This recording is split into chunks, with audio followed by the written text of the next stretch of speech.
এটাকে যে এই ছকটার কথা বলতেছো, সব দেখা যায় না এগুলা হাবিব? হ্যাঁ, ওই ছকটা কোন জায়গায় এটা বললা যে তুমি? ওইটাই যে আপনার হ্যান্ড নোট দিছিলেন না একটা, ও আচ্ছা আচ্ছা আচ্ছা, এইখানে ঠিক আছে হ্যান্ড নোটের আচ্ছা মধ্যে। আচ্ছা। ওই তো ওই রকমই, ওইটা ধরো ইউজ আসলে নাই। ওইটা হলো আমাদের বুলিয়ান আলজেব্রা ইউজ করা হবে, ওইটা পরে তুমি দেখতে পারবা, সমস্যা নাই।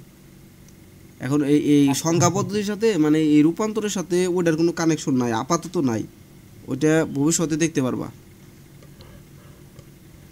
আচ্ছা। আচ্ছা, এখন ধরো যে আমরা নেক্সট এই যে এটা আসলে আমরা রূপান্তর আজকে শিখতে চাইছিলাম আর কি। আমরা যে বলছিলাম কালকে যে ডেসিমাল সংখ্যাকে বাইনারি বা অক্টাল বা হেক্সা এই ধরনের সংখ্যায় যে রূপান্তরটা, এইটা হলো আমরা ধরো দেখতে চাইছিলাম। এখন কালকে দুইটা টেকনিক শিখাইছিলাম অলরেডি, তাই না? হ্যাঁ, দুইটা দেখছি। হুম। আজকে ধরো যে আমরা 3 নাম্বার টেকনিক আর কি শিখবো। আমি লাল পেনটা ইউজ করি। ঠিক আছে, এখানে দেখো সংখ্যা পদ্ধতির পদ্ধতিসমূহের মধ্যে পারস্পরিক রূপান্তর, এটার 12টা রূপান্তর আমি বলছিলাম যে এটার মধ্যে 12 ধরনের রূপান্তর আছে। সো এখন ধরো 12 ধরনের রূপান্তরের মধ্যে এই যে এটা আমি তোমারে বলছিলাম যে decimal to binary, binary to hexa, বা এরকমভাবে 12 রকমের হয় আর কি। ঠিক আছে। হ্যাঁ, আচ্ছা, ইয়ে ছোয়া ছোয়া, আমরা কি এই যে এগুলা পড়ছিলাম, তোমারে পড়াইছিলাম না? থার্ড চ্যাপ্টার শেষ হয়েছিল নাকি? ফোর্থ চ্যাপ্টারে গেছিলাম। আচ্ছা ঠিক আছে, থার্ড চ্যাপ্টার আজকে শেষ হবে ইনশাল্লাহ। থার্ড চ্যাপ্টার মোটামুটি সংখ্যা পদ্ধতি শেষ করব। শেষ করলে এরপরে ধরো যে আমরা ওই লজিক্যালগুলো শেষ করে চতুর্থ অধ্যায় পড়াবো নি। তুমি একটু ওয়েট করো আর এগুলা রিভাইজ করো, ঠিক আছে? ওকে। এখন দেখো একই নিয়মের রূপান্তরগুলোকে আমরা নিম্নতভাবে ভাগ করতে পারি। এটা সবাই একটু দেখো। আর হাবিব রেসপন্স করো, শুনতেছো? হ্যাঁ, শুনতেছি। আচ্ছা, এখন দেখো ডেসিমাল সংখ্যাকে অন্যান্য সংখ্যা পদ্ধতিতে রূপান্তর করার একটা পদ্ধতি আছে। এটা নর্মাল পদ্ধতি হলো যে ডেসিমাল সংখ্যাকে বাইনারি সংখ্যায় রূপান্তর করা যায়, ডেসিমাল সংখ্যাকে অক্টালে রূপান্তর করা যায়, এবং ডেসিমাল সংখ্যাকে হেক্সাডেসিমাল সংখ্যায় রূপান্তর করা যায়। এটা লাইন টু লাইনও লেখা আছে, অ্যান্ড ধরো যে ছকের মাধ্যমে আমি দেখাইছি। এই যে ছকটা খেয়াল করলে বুঝতে পারবা যে ডেসিমাল থেকে বাইনারিতে গেছে, অক্টালে গেছে, হেক্সাতে গেছে, মানে 3টা রূপে যাওয়া যায় আর কি। এখন এই রূপান্তর করার জন্য আমরা ধরো যে আরও কিছু দেখব, যে অন্যান্য যে সংখ্যা পদ্ধতি আছে, যেমন বাইনারি থেকে আমরা ডেসিমাল আসতে পারি, অক্টাল থেকে ডেসিমাল যাইতে পারি, এবং হেক্সা থেকেও ডেসিমালে যেতে পারি। তার মানে বোঝাচ্ছে যে বাইনারি থেকেও মানে অন্যান্য সংখ্যা পদ্ধতি থেকেও এই ডেসিমাল সংখ্যা পদ্ধতিতে আসা যায়, হ্যাঁ, তাই না? বুঝতে পারছো? হ্যাঁ, বুঝতে পারছি। আচ্ছা, এখন আমরা বাইনারি, অক্টাল ও হেক্সাডেসিমাল অথবা নন ডেসিমাল সংখ্যা পদ্ধতি সমূহের একটা পারস্পরিক রূপান্তর দেখব, যেখানে আমরা অক্টাল ও হেক্সাডেসিমাল সংখ্যাকে বাইনারি সংখ্যায় রূপান্তর করতে পারবো, বাইনারি সংখ্যাকে আমরা অক্টাল টু হেক্সা করতে পারবো। মানে 22 বার্সা বলা হয় এটার আর কি। এই যে 22 বার্সা, এই ব্যাপারটা, এটার ওয়ার্ড মিনিং তো জানো মনে হয়, যে পরস্পর রূপান্তর মানে একটা থেকে আরেকটায় যাইতে পারবো, আবার এটা থেকে আরেকটায় যাইতে পারবো, মানে ওর মধ্যেই আবার আসতে পারবো, এরকম একটা অবস্থা বোঝায়। যেমন যে আমরা বলতে পারি না যে ইংলিশে ধরো যে অ্যাক্টিভ টু প্যাসিভ, আবার ধরো প্যাসিভ টু অ্যাক্টিভ, এরকম একটা অবস্থা তৈরি হয়। ঠিক আছে। আচ্ছা, এখন আমরা বাইনারি টু ডেসিমাল সবই দেখানো হয়েছে আর কি। এই পদ্ধতি সংখ্যা ছাড়াও আমরা আরও নিম্নোক্ত উপায়ে করতে পারি, যেমন অক্টাল থেকে বাইনারি করতে পারি, হেক্সা থেকে বাইনারি করতে পারি, আবার ধরো ডেসিমাল থেকে বাইনারি, অক্টাল, হেক্সা। এগুলো একটু বারবার দেখানো হয়েছে এই কারণেই যে তুমি সামনে এগুলো অনেক বেশি ফেস করতে চাচ্ছ, এই জন্য যতভাবে তোমার দেখানো যায় সবগুলো এখানে দেখানো হয়েছে। ঠিক আছে। হ্যাঁ, আচ্ছা, এখন তাহলে আমরা একটা রুলস পড়বো আর কি, যে ডেসিমাল সংখ্যা পদ্ধতি থেকে আমরা প্রথমে ধরো বাইনারিতে যাব, অথবা অক্টালে যাব, অথবা হেক্সায় যাব। এই তিনটার জন্য একটা নিয়মকে ফলো করা হয়, একটা মাত্র নিয়ম আছে। এই একটা মাত্র রোলসের উপরে ডিপেন্ড করে আমাদের বাইনারির জন্য যে সিস্টেম থাকবে, অক্টালের জন্য সেই সিস্টেম থাকবে, এবং হেক্সার জন্য একই সিস্টেম থাকবে। যেমন এখানে একটা কথা বলছে যে পূর্ণ সংখ্যার জন্য, এই পূর্ণ সংখ্যা মিন্স মানে কি? মনে করো যে আমরা যদি লিখি ধরো যে আহ, ধরো যে 2, 23.57। এই পয়েন্টে এই যে এই জিনিসটা বলা হয় রেডিক্স পয়েন্ট, আমি কালকে বলছিলাম মনে আছে না? রেডিক্স পয়েন্ট, এই রেডিক্স পয়েন্টের পরের যে ধাপগুলা তারা হলো তোমার মানে ডেসিমাল পয়েন্টগুলো আর কি, মানে ডেসিমাল ভ্যালু, মানে দশমিকের পরে আমরা যেটা আসলে বলি যে দশমিক সংখ্যা, মানে দশমিকের পরের ভ্যালুগুলা। আর এই যে রেডিক্স পয়েন্টের আগে যারা থাকে এদের বলা হয় হলো তোমার পূর্ণ সংখ্যা, মানে ইন্টেজার নাম্বার। ইন্টেজার নাম্বারগুলো হলো ফ্লোট নাম্বার ব্যতীত, যেমন আমরা 1 2 3 4 5 6 এইভাবে যদি লিখতে থাকি, এই যে আমাদের যে ন্যাচারাল নাম্বারগুলো আছে এরা সবাই প্রত্যেকেই ইন্টেজার নাম্বার। আবার +-1 হোক, +-2 হোক, +-100 হোক, এরা সবাই ইন্টেজার নাম্বার। ইন্টেজার নাম্বার সেটা পজিটিভ হোক কিংবা নেগেটিভ হোক সেটা ফ্যাক্টর না, ফ্যাক্টর হলো সে পূর্ণ অবস্থায় থাকবো, মানে সে ভগ্নাংশ আকারে থাকবে না, এদের বলা হয় ইন্টেজার নাম্বার। আর ফ্লোট নাম্বার হলো মানে আমাদের ফ্লোট নাম্বার ইংলিশে যেটার বলা হয়, এই ফ্লোট নাম্বার হলো দশমিক সংখ্যা। দশমিক সংখ্যা বা দশমিক ভ্যালুগুলা কোনগুলা বলো দেখি? এই যে দশমিকের পরে যারা থাকে, বোঝাইতে পারছি? যেমন 125.75 লিখলাম, এখানে 125 এই জিনিসটা কি পূর্ণ সংখ্যা নাকি দশমিক সংখ্যা? আর এই যে এটা তোমার দশমিক সংখ্যা। এখন আমাদের এই ভ্যালুগুলা ধরো যে এটাও কিন্তু ডেসিমাল সংখ্যা, এটা একটা ডেসিমাল নাম্বার, বাট এই ডেসিমাল নাম্বার থেকে তোমাকে যদি বাইনারিতে নিতে বলে তাহলে এখানে পূর্ণ অংশের একটা পার্ট আসে, আবার দশমিক সংখ্যারও একটা পার্ট আসে। সো আমাদের প্রথমে পূর্ণ অংশের পার্টটা ক্যালকুলেশন করতে হয়, এরপরে আমরা দশমিক সংখ্যার ক্যালকুলেশনটা করব। এই জন্যই ওরা কন্ডিশনটা দিছে যে পূর্ণ সংখ্যার ক্ষেত্রে, বুঝতে পারছো? এরপরে আরেকটা কন্ডিশন থাকবে ভগ্নাংশের ক্ষেত্রে, বোঝাইতে পারছি? আচ্ছা, এখন ধরো আমরা পূর্ণ সংখ্যার ক্ষেত্রে প্রথম কন্ডিশনটা দেখো, ধাপ 1 স্টেপ 1-এ বলছে যে সংখ্যাটিকে টার্গেট সংখ্যা পদ্ধতির বেস। এখন টার্গেট সংখ্যা পদ্ধতি আসলে কে?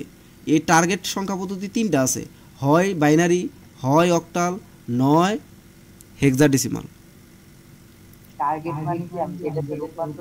Yes, very good. টার্গেট মানে তুমি যেটার মধ্যে ট্রান্সফরমেশন করতেছো, রূপান্তর করতেছো। দিস মিনস টার্গেট যদি বাইনারি হয় তাহলে তার বেস কত? 2। হ্যাঁ, আর যদি অক্টাল হয় 8, আর হেক্সা হলে 16। বুঝছো? তাইলে এখানে সবচেয়ে মূল্যবান একটা কথা ভাগ করতে হবে, এই যে ভাগ করতে হবে, তার মানে এই 2 দ্বারা ওই সংখ্যাটাকে ভাগ করতে হবে। এই আর দ্বারা যে সংখ্যাটা থাকবে, ডেসিমালের যে সংখ্যা থাকবে, ধরো 25 আছে, তাহলে এই 25কে তুমি এই 2 দ্বারা ভাগ করবা যদি বাইনারি কথা বলে, এই আর দ্বারাই ভাগ করবা যদি অক্টালের কথা বলে, এই 16 দ্বারাই ভাগ করবা যদি হেক্সার কথা বলে। ওকে, ঠিক আছে, এটা প্রথম স্টেপ, এটা বুঝছো? আচ্ছা, দ্বিতীয় নাম্বার হলো এই যে ভাগফল পাবা, এই ভাগফলগুলোকে নিচে এবং ভাগশেষকে ডানে লিখতে হয়। এই ভাগফলকে আমরা নিচে লিখবো ও ভাগশেষকে ডানে লিখবো। এটা একটু দেখাইলে বুঝবা, তুমি নর্মালি দেখলেই বুঝতে পারবা। আমি শুধু পইরা যাই, এটা ধরো বুঝো নাই, তুমি ধরো এটা বুঝো নাই, আমি একটু পরে বুঝাবো তোমারে, ঠিক আছে? আচ্ছা, ধাপ 1-এর ভাগফলকে পুনরায় টার্গেট সংখ্যার বেস অর্থাৎ এত দিয়ে ভাগ করতে হবে, তার মানে এগুলা পুনর্বার আবার করতে হবে আর কি। এটাও ধরো তুমি বুঝো নাই। ধাপ 3-এর ভাগফলকে নিচে ও ডান দিকে লিখতে হবে, এটাও ধরো বুঝো নাই। তাহলে আমি একটু করি, তাহলে বুঝতে পারবো এখন। তাহলে আমাদের এখানে ডেসিমাল পয়েন্ট ধরো 25 আছে। কত আছে? দেখো 25, এরে তুমি ভাগ করবা। ছোটোবেলায় আমরা যে ভাগ করতাম এইভাবে করতাম, তাই না? এই যে 2 দ্বারা ভাগ করলে কি হইতো, কি করতাম বলো তো দেখি? 2 হকে 2, মনে আছে না? 0 5 আসতো, 2 দুগুণে 4, 1 থাকতো, এইভাবে লিখতাম, তাই তো? ওকে, এখানে দেখো ভাগফলটা কত? 12 আর ভাগশেষ 1। ওকে, ভেরি গুড। এখন এই আইসিটিতে মানে আমরা ডিভাইসের ক্ষেত্রে ক্যালকুলেশন যখন করব তখন একটু ব্যতিক্রমভাবে করব, মানে আমি একটু বড় হয়েছি, আমরা একটু আপডেট হয়েছি, একটু আধুনিকতার ছোঁয়াটা আর কি নিব এখন। তো আমরা কি করব এখন? এই সিস্টেমটা পরিহার করে আমরা 25কে ভাগ করব এই সিস্টেমে। এখানে 2 নিলাম। আমরা উৎপাদকের বিশ্লেষণ বা ওই যে লসাগু নির্ণয়ের ক্ষেত্রে যে সিস্টেমটা ইউজ করতাম, মনে আছে? এটা তো জানো অবশ্য, লসাগু নির্ণয়। এই যে 8 12 16 থাকলে ছোটোবেলায় এইভাবে ভাগ করতাম না, ইকুইলিডিয়ান পদ্ধতি, মেবি আমি ভুলে গেছি এটা। এই যে 2 দ্বারা ভাগ করলে 4 6, এরপরে 8 থাকতো, এভাবে খালি কইরাই যেতাম, মনে আছে? হ্যাঁ মনে আছে। এই ফ্যাক্টরটাই আমরা এখানে ফলো করব। দেখো এই 2 দ্বারা যদি 25 ভাগ করো, ভাগফল কত?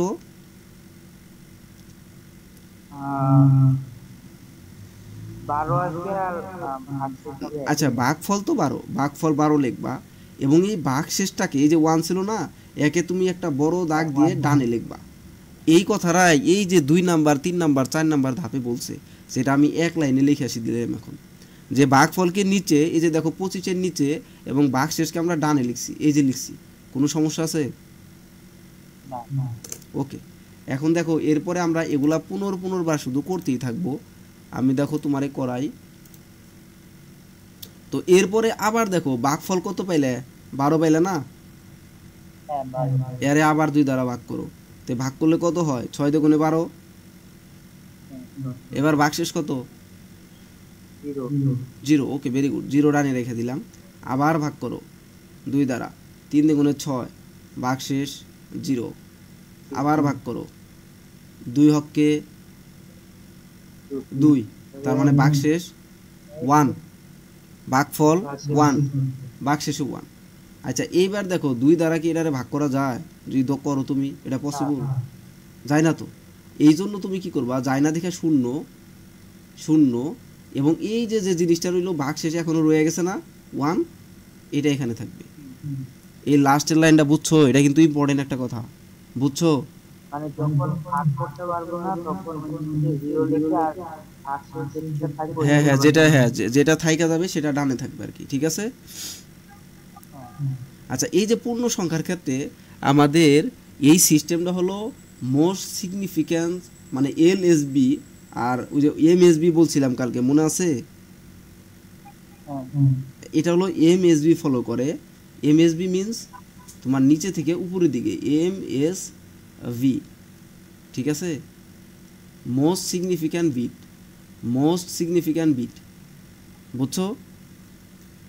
আচ্ছা নিচের থেকে উপরের দিকে যাওয়া মানে এটা হলো তোমার এমএসবি, মোস্ট সিগনিফিক্যান্ট বিট, মানে আমরা নিচে থেকে উপরের দিকে যাইতেছি, মানে এই নিচেরটা হলো মোস্ট সিগনিফিক্যান্ট। এরপরে এরপরে এরপরে এরপরে মানে এই নিচেরটা হলো সবচেয়ে ইম্পর্টেন্ট বেশি। হ্যাঁ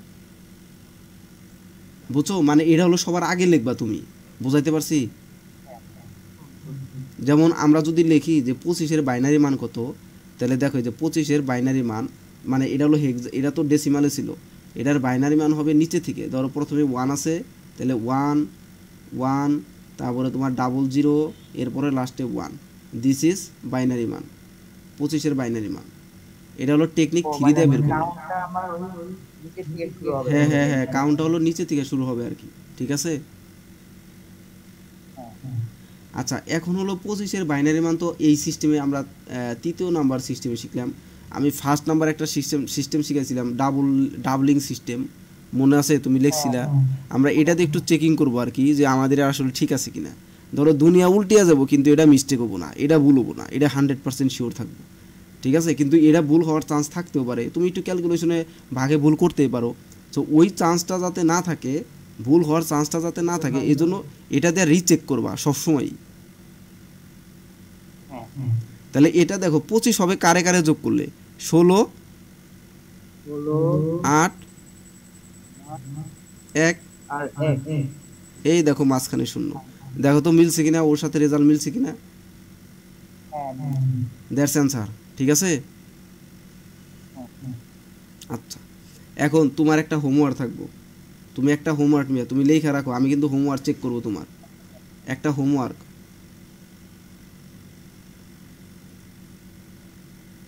লেখছো? হোমওয়ার্ক এটা লেখো, 1 নাম্বার হোমওয়ার্ক তোমার। যতগুলা মৌলিক সংখ্যা আছে সবগুলা মৌলিক সংখ্যার এই বাইনারি মান বের করবা। যতগুলা মৌলিক সংখ্যা আছে সবগুলা মৌলিক সংখ্যার বাইনারি মান বের করবা। এটা তোমার কাজ। খাতা আমাকে লেখা খাতা ছবি তুলে পাঠাবা। মৌলিক সংখ্যা বলতে মানে ওগুলো কি সাজিয়ে নাকি? না না, মৌলিক সংখ্যা তুমি করবা, মৌলিক সংখ্যার বাইনারি মান বের করবা শুধু। মৌলিক সংখ্যা প্রথমে কত আছে? 2 আছে, 2 এর বাইনারি মান লিখবা। 3 আছে লিখবা, 5 আছে লিখবা, 7 আছে লিখবা। এই যে এইভাবে বের করবা সবগুলো, এইভাবে এই সিস্টেমটা বের করতে হবে, সব এই সিস্টেমে বের করতে হবে এবং এই সিস্টেমটা রিচেক করতে হবে। তুমি 100% একদম কারেক্ট হয়ে আমার রেজাল্টটা দিবা। শুধু মৌলিক সংখ্যাগুলো। হ্যাঁ, শুধু মৌলিক সংখ্যা 1 থেকে 100 পর্যন্ত শুধু মৌলিক সংখ্যা রিচেক করবা, ঠিক আছে? ঠিক আছে। ওকে, ঠিক আছে। এখন তুমি ভগ্নাংশের ক্ষেত্রে আসো, তাহলে এটা বুঝতে পারছো? হ্যাঁ, বুঝতে পারছি। ওকে, এবার ভগ্নাংশের ক্ষেত্রে আসো। সোয়া, ছোয়া, জি ভাইয়া বলেন। বুঝতেছো? হ্যাঁ বলে যান, সমস্যা নাই। বইলা যাম, আচ্ছা ঠিক আছে। আর কিছু না বুঝলে জিজ্ঞেস করো, সমস্যা নাই। আবার যদি রিভাইসের প্রয়োজন হয় বা কোনো কোশ্চেন থাকে, ঠিক আছে? ওকে, ওকে। এরপরে দেখো আমরা ভগ্নাংশের ক্ষেত্রে করি, ঠিক আছে? আচ্ছা, এখন ভগ্নাংশের ক্ষেত্রে টার্গেট সংখ্যার পদ্ধতির বেস এই যে 2 আছে, 8 আছে, 16 এগুলা দিয়ে গুণ করতে হবে। এখানে এই গুণটা হলো মূল্যবান কথা, সবচেয়ে ইম্পর্টেন্ট কথা, মূল্যবান কথা হলো গুণ করা, ঠিক আছে? আচ্ছা, তাহলে এই গুণ করার পর প্রাপ্ত গুণফলের যে পূর্ণ অংশটি থাকবে সেটিকে সংরক্ষণ করতে হবে। সংরক্ষণ করতে হবে, ধরো রাইখা দিতে হবে আর কি, আমাদের হাতে রাখতে হবে বা একটা পাশে রাখতে হবে। এবং পূর্ণ সংখ্যা না হলে সেটা শূন্য রাখতে হবে।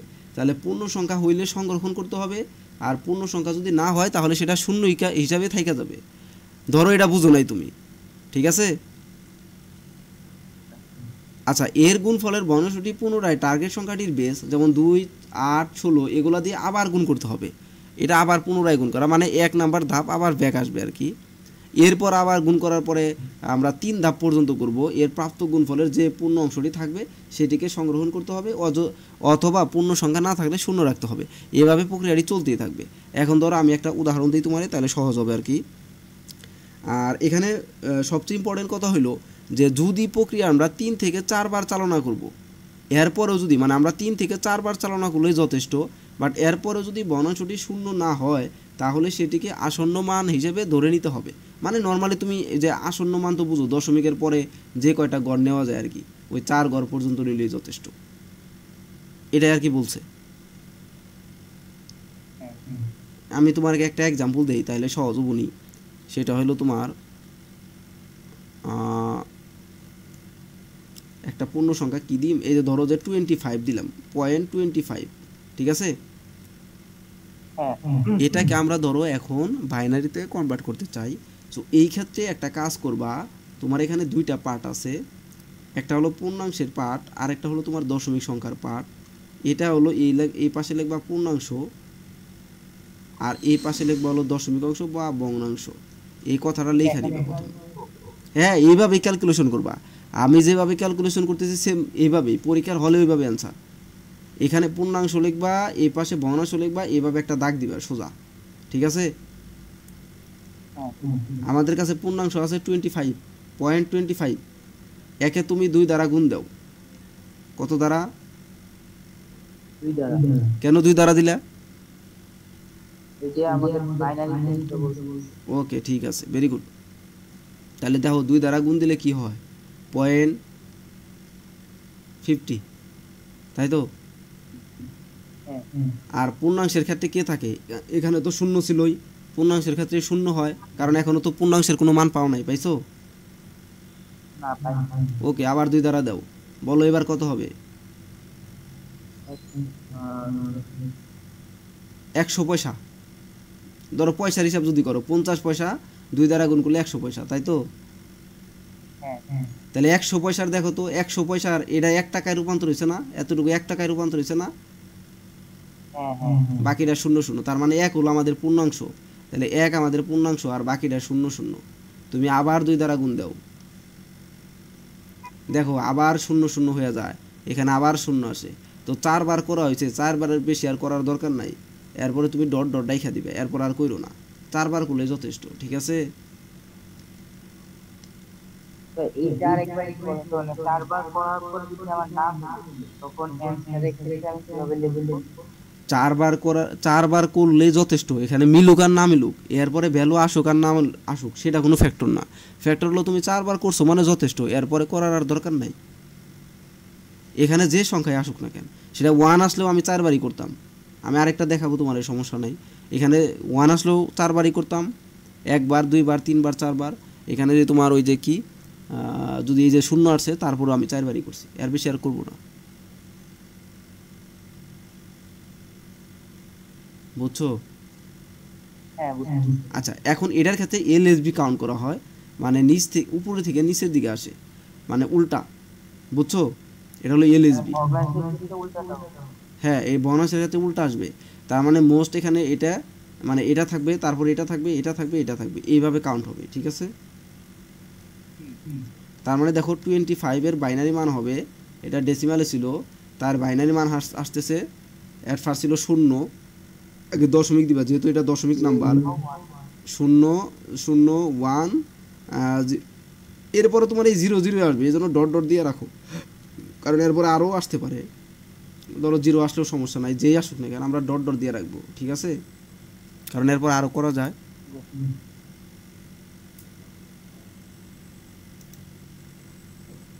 এই যে দেখো আরেকটা দেখায় তোমারে, এই যে তোমার কাছে ক্যালকুলেটর থাকলে ভালো হয়, আর না থাকলেও সমস্যা নেই, এখানে অ্যান্সার দেওয়া আছে। ধরো পয়েন্ট, এই যে দেখো পয়েন্ট 125, ঠিক আছে? এটার আমি করতেছি। হ্যাঁ, তাহলে এটা হলো পূর্ণাংশের পার্ট, এটা হলো ভগ্নাংশের পার্ট। ভগ্নাংশের পার্ট যে তুমি এখন 2 দ্বারা গুণ দাও, বলো কত হয়?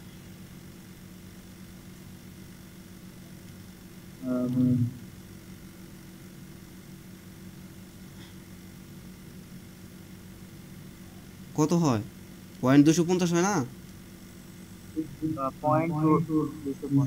হ্যাঁ, তাহলে এখানে শূন্যই থাকলো। আবার 2 দ্বারা গুণ দাও, কত হয়? 500 হয়, তাই না? এখানে শূন্য থাকে। আবার 2 দ্বারা দাও, তাহলে কত হইলো? হ্যাঁ, ভেরি গুড, সাব্বাস। এই যে পূর্ণাংশ একটা পাইছি। তো আমাদের 4বার তো করাই হয়েছে, এরপর আর করার দরকার নাই। আর তুমি যদি করো তাও সমস্যা নাই, করলে হেই শূন্য শূন্যই পাবা, এজন্য আর করার দরকার নাই। সো তুমি এলএসবি কাউন্ট করবা, তাইলেই শেষ।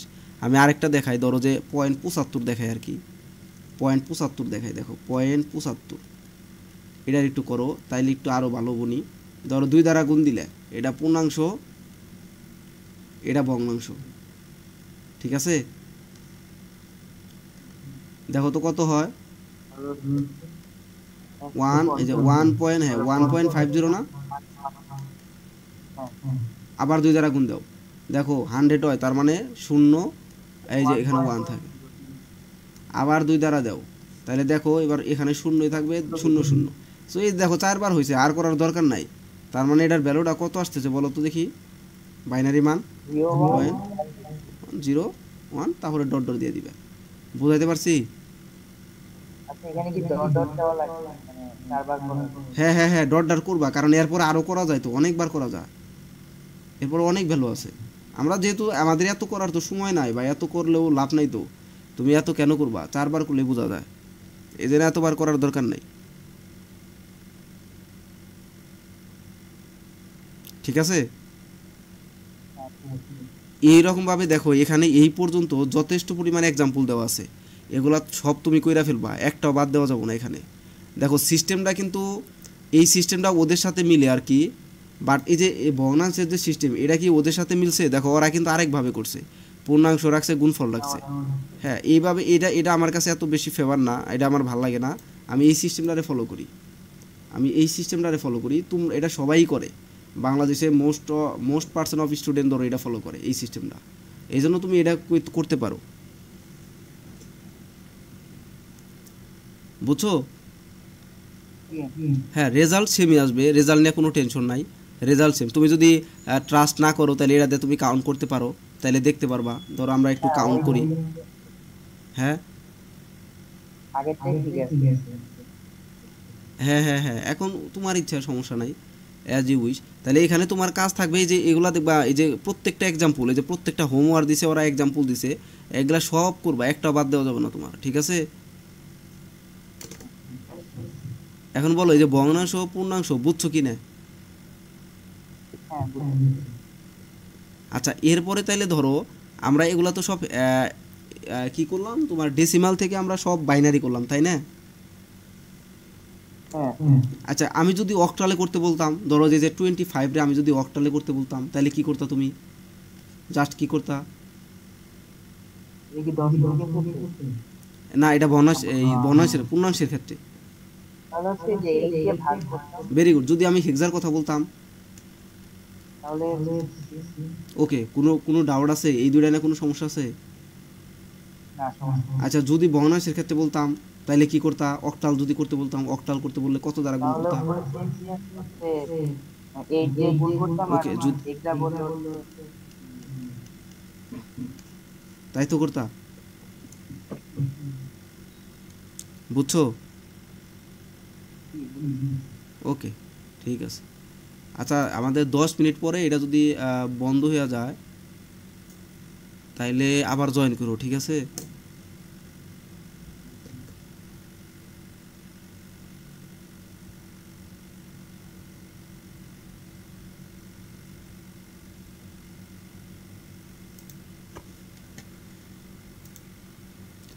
তোমাদের দেখা যাইতেছে না? হ্যাঁ ওকে, ঠিক আছে। তাহলে আমরা নেক্সট স্টেপে যাই। এটা শেষ, এক নজরে দেখে যাই, এটা তুমি দেখে নিও। এই যে আমি যে কথাটা বললাম, ওরা এই এক নজরের কথা সেটাই বলছে। যদি ডেসিমাল থেকে তুমি বাইনারিতে যাও তাহলে 2 দ্বারা ভাগ, ডেসিমাল থেকে অক্টালে গেলে 8 দ্বারা ভাগ, ডেসিমাল থেকে হেক্সায় গেলে পূর্ণ সংখ্যার ক্ষেত্রে 16 দ্বারা ভাগ। হ্যাঁ, ঠিক আছে। ভগ্নাংশের ক্ষেত্রে গুণ। ওকে, ডান। একটা সিস্টেম গেল। এখন আমরা উল্টা শিখব সব কিছু। এতক্ষণ কি করলাম বলো? আমরা ডেসিমাল থেকে কি করছিলাম? সবগুলা অন্যান্যগুলায় রূপান্তর করছিলাম, তাই না? হ্যাঁ, এইবার হলো উল্টা। বাইনারি, অক্টাল এবং হেক্সা থেকে আমরা ডেসিমালে আসবো, সব ডেসিমালে আসবো। মানে এখন অন্যান্যগুলা থেকে এটার দিকে আসবে, ঠিক আছে? হ্যাঁ ওকে, এটা এখন কিভাবে সম্ভব আমরা একটু দেখি, নিচে যাই। দেখো, এখানেও একটা রুলস আছে, একটা মাত্র রুলস দিয়ে সব করা যায়। এখানেও একটা মাত্র রুলস আছে, সব ওই একটা রুলস দিয়ে সবগুলা করা যায়, ঠিক আছে? ওকে, এখানে পূর্ণাংশ বলো আর ভগ্নাংশ বলো, দুজনে একই নিয়ম ফলো করে। এই ক্ষেত্রে তারা একই নিয়ম ফলো করে। নিয়মটা কি? নিয়মটার জন্য একটা সূত্র আছে। এই সূত্রটা হলো খুবই পছন্দনীয়, আমি লিখে দিই তোমাদের। আমার কাছে হইলো এই সূত্রটা এরকম, ওরা ওইভাবে লেখে নাই। হ্যাঁ, পাইছি। ধরো সংখ্যার নিজস্ব মান, এই যে আমি লিখতেছি, আমার এটা ফলো করবা। সংখ্যার নিজস্ব মান গুণন ভিত্তিমান, হ্যাঁ, টু দি পাওয়ার স্থানীয় মান। এটা খুবই দামি কথা। এই একটা মাত্র রুল দিয়ে সব চলে। কি বলছি? সংখ্যার নিজস্ব মান গুণন ভিত্তিমান টু দি পাওয়ার স্থানীয় মান। এটা হলো আমাদের রুলস।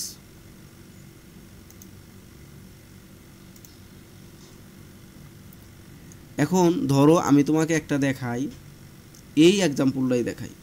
এই এক্সাম্পলটা দেখো, এই যে একটা এক্সাম্পল আছে, পাইছো না? দেখা যায় এই সংখ্যার ক্ষেত্রে, যেহেতু এরা পূর্ণ সংখ্যা, কারণ এদের পরে কোনো দশমিক মান নাই, তাহলে এই পূর্ণ সংখ্যার ক্ষেত্রে আমরা স্থানীয় মান, এই যে উপরে যে ছোট্ট ছোট্ট লেখা দেখতেছো, এগুলার বলা স্থানীয় মান। যেমন এখানে 1 এর স্থানীয় মান 0 ধরা হয়। কত ধরা হয়? মানে সর্বডানে যে থাকবে, হ্যাঁ, তার ভ্যালু 0 ধরবা। এরপরে 1 2 3 4 5 এইভাবে বাড়তেই থাকবে। এটা বুঝছো? তাহলে সংখ্যার নিজস্ব মান, আমরা যেহেতু বাইনারিতে করব, তাহলে বাইনারির ভিত্তিমান কত বলো তো? তাহলে আমার ওই সূত্রটা ফলো করো। এখানে দেখো, প্রথমে বামে 1 আছে, তাহলে যে 1 আসলো তার নিজস্ব মান আসলো, গুণন ভিত্তিমান 2 আসলো, তার স্থানীয় মান কত? এই 1 এর স্থানীয় মান কত? এই দেখো উপরে 5। নেক্সট 1 এ আসো, নেক্সট 1 গুণন ভিত্তিমান টু দি পাওয়ার 4, দেখো তার স্থানীয় মান 4। Next 0, next 1, next 0, next 1। এই লাইনটা বুঝছো কিনা বলো? খুবই দামি একটা লাইন। এই লাইনটা বোঝা মানে তোমার ম্যাথ ক্যালকুলেশন শেষ। এটা মানে 32, এটা মানে 16, এটা মানে 0, এটা মানে 4, এটা মানে 0, এটা মানে 1। দ্যাটস ক্যালকুলেশন করলে রেজাল্ট হয় 53।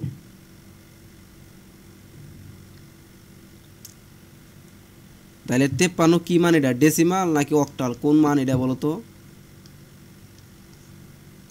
53 হ্যাঁ, এটা এটা কিসে রূপান্তর করতে বলছিল? ডেসিমালের উপর করতে। অবশ্যই এটা ডেসিমালে যেহেতু রূপান্তর করতে বলছে এজন্য ডেসিমাল চিহ্ন দিবা। এটা অক্টাল মানো তাতে সমস্যা নাই, কিন্তু তোমাকে কি অক্টাল করতে বলছে নাকি ডেসিমাল করতে বলছে? না আমাকে সো এটা লিখতে হবে, এটা তখন লেখা যাব না, ঠিক আছে? তাহলে এই যে এই রুলসটা বুঝছো, এই রুলসটা বুঝছো? হ্যাঁ বুঝছি। মানে এটা আচ্ছা কি এখন ধরো, সবগুলার ক্ষেত্রে? হ্যাঁ একদম সেম, সবগুলোর ক্ষেত্রে একদম সেম। হ্যাঁ, ধরো এখন ধরো এটা ভগ্নাংশের মান আসছে না? হ্যাঁ ভগ্নাংশ। আমি লিখলাম ধরো 1111001, হ্যাঁ, 101010। এইবার দেখো স্থানীয় মানটা কিভাবে কাউন্ট হবে, এটা আমরা যখন করব তখন দেখো এটা তো দশমিক। যে করলাম হলো পূর্ণ সংখ্যার ক্ষেত্রে। হ্যাঁ, এটা হলো পূর্ণ সংখ্যার জন্য 1 0 2 3 4 5। আর এই ক্ষেত্রে ভগ্নাংশ এজন্য এটা -1, এটা -2, এটার পর -3, এটার পর -4। এই লাইনটা বুঝছো কিনা বলো? মানে হচ্ছে 10 দশমিকের পরে যেগুলো হবে ওগুলার মাইনাস থেকে শুরু হবে। -1 -2 এরকম করে। হ্যাঁ আর আগে হচ্ছে ওই সেম ভাবে হচ্ছে 0 থেকে ডানে দিকে। হ্যাঁ হ্যাঁ হ্যাঁ, ঠিক বুঝছো। তাহলে এটা আমরা করি, ঠিক আছে? হ্যালো,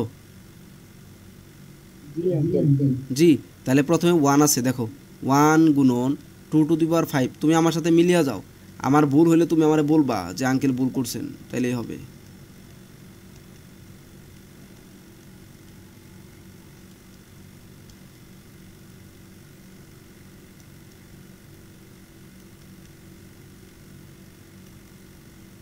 ওয়ান গুণন 2^-1 যোগ 0 গুণন 2^-2 যোগ 1 গুণন 2^-3 যোগ 0 গুণন 2^-4।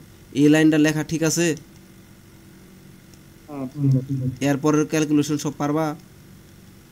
হ্যাঁ পারবো। ওকে, তাহলে নিজে থেকে করবা, এটা ক্যালকুলেটর চাপ দিয়ে কইরা ফেলবা, সমস্যা নাই। এটা তোমার এই যে তাহলে 10 কোথায় বসাবো? যে ওইখানে যেরকম ছিল ওভাবে 10 বসাবো। এখানে দশমিক এইরকম আসবে যে 2^1 না, 2^1 মানে কি হাফ, আর এখানে তোমার 2^, মানে কি 0 গুণন না, না, 1 না। বাই। হ্যাঁ, ওই দশমিক বলতে ওই যে মাঝখানে যে এটা এটা এটা ওই যে পূর্ণ সংখ্যার পরে যে পয়েন্ট এটার কথা বলছি। ও এটার জন্য যেটা করবা, এটার জন্য যেটা করবা সেখানে তো তোমার অবশ্যই পূর্ণাংশ রাখবা, দশমিক রাখবা।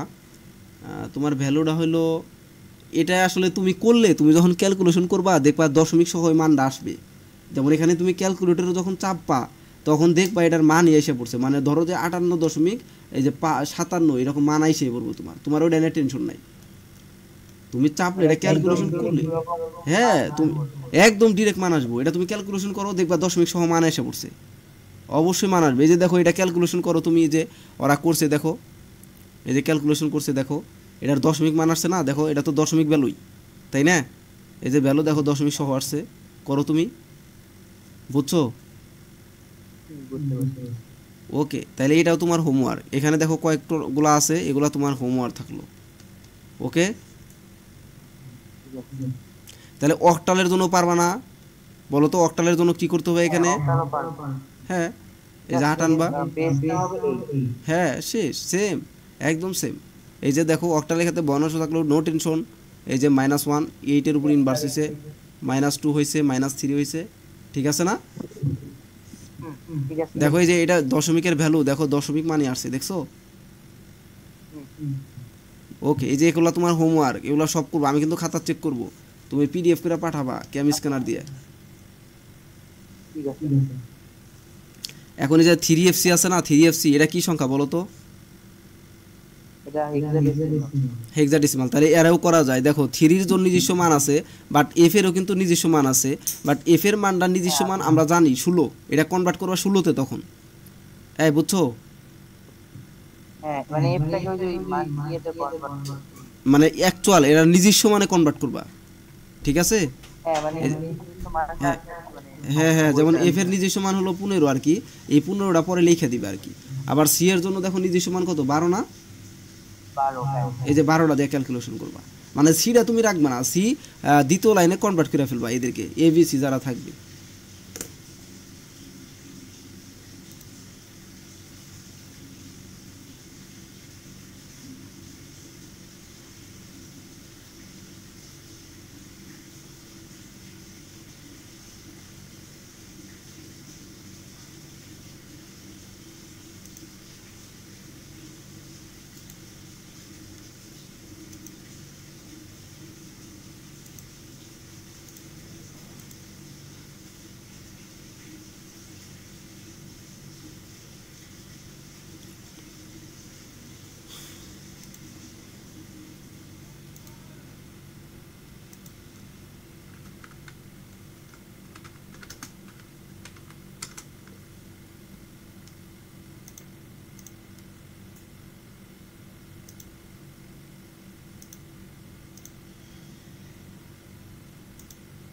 আবার জয়েন হও।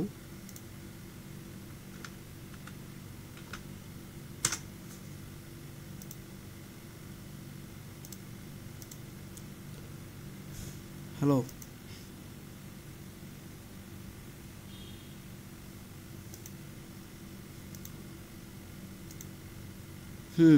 হ্যাঁ হ্যালো, হ্যালো।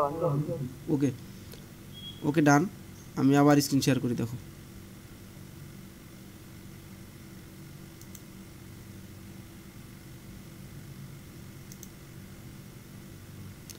ঠিক আছে, স্ক্রিন দেখা যাইতেছে না? হ্যাঁ দেখা যায়। ওকে, তাহলে এটা বুঝছিলা, এটা লাস্ট আমরা ছিলাম। হ্যাঁ হ্যাঁ বুঝছি।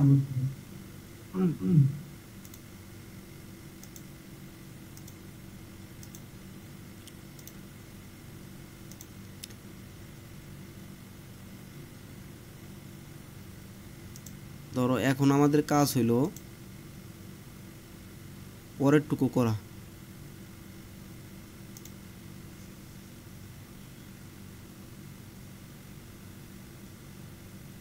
প্লাস একটু পরে দেবো। ওকে, এইটা দেখো তাহলে এই যে 3FC-টা গেল যে পয়েন্ট টু বি, এটা করবা তাইলে, ঠিক আছে? পারবো। ওকে, তাইলে এটা হলো তোমার হোমওয়ার্ক আর কি, এগুলা সব হোমওয়ার্ক তোমার। এবার আমরা 3য় নাম্বার ধরবো, ঠিক আছে? এটা সব হোমওয়ার্ক তোমার। ওকে, ওকে। ঠিক আছে।